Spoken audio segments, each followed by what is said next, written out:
তো ব্যাপার যেটা হলো, যখন শাহবাগ চলে তখন আমার ডিপার্টমেন্টের চেয়ারম্যান ম্যাম, নাম বললে অনেকেই চিনবেন, উনি বাংলাদেশের একজন প্রথিতযশা বুদ্ধিজীবীর ওয়াইফ, দুজনেই বুদ্ধিজীবী। তো পুরো ক্লাসে 280 জন, তখন আমরা সেকশন ভাগ হয় নাই, আমার মাথায় টুপি আর 3-4 জন।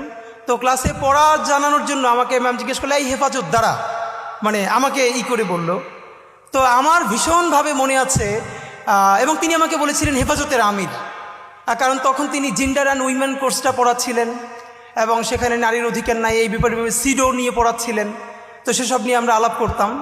তো এরপরও আমি একটা কথা বলে রাখি, ঢাকা ইউনিভার্সিটি সম্ভবত অন্য সব জায়গা থেকে এটুকুন কারণেই ভিন্ন যে সেই প্রচণ্ড উত্তাল সময়েও আমরা ডিপার্টমেন্টে এটা নিয়ে তর্ক করতে পারতাম টিচারদের সাথে, খুব অল্প মানুষ হলেও এটুকুন অন্তত সত্য স্বীকার তো করতে হবে। তা আমার মনে আছে এরপর থেকে ম্যাডাম আমাকে 2-3 দিন ভিন্ন ভিন্ন কারণে ফোন, মানে একদিন আমরা বড় মিটিং করছি, বলছে ভিতরে কে, আমি বললাম ম্যাডাম আমি হেফাজতের আমির।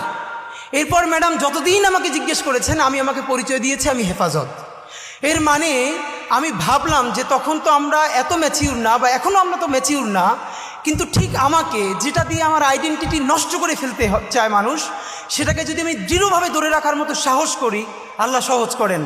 যখন আমাদেরকে হেফাজত বলে গালি দেওয়া হয়েছে, আবারও আমি বলি, হেফাজতের 13 দফা নিয়ে আমার নিজের অনেক প্রশ্ন আছে, আমার অনেক আপত্তি আছে। এই সমস্ত আপত্তি একপাশে রেখেই আমি বলেছিলাম, প্রকাশ্য দিবালোকে শিশু থেকে শুরু করে বৃদ্ধ মানুষকে ঢাকায় ডেকে চতুর্দিক বন্ধ করে ঘন্টার মধ্যে 1.5 লক্ষ বুলেট ছুঁড়ে গণহত্যা করা যাবে না, এবং এটা গণহত্যা। এই গণহত্যাকে গণহত্যা বলে বলতে পারবার যে হিম্মত অল্প কিছু মানুষের ছিল।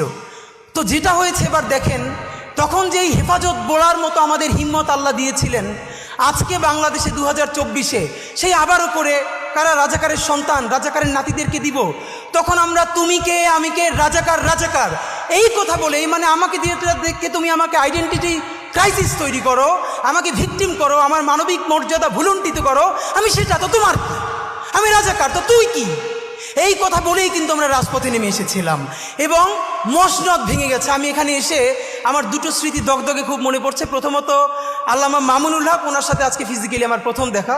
ওনাকে দেখে আমার যেই স্মৃতিটা মনে পড়ছে, ওনারও মনে আছে কিনা জানি না, কয়েক বছর আগেও মনে হয় 2 বছর আগে ওনাকে যখন জেলে নিয়ে আসলো, উনি জেলের যে জেলখানার যে গাড়ি, তো ওনার মাদ্রাসার জামিয়া রহমানিয়ার বেশ কিছু ছেলেরা খুব ভোরে সম্ভবত বোখারি শরীফ বুকে নিয়ে ওখানে লাইনে দাঁড়িয়েছিলেন, তারা তাদের উস্তাদের কাছে বোখারির সবক নিতে চান।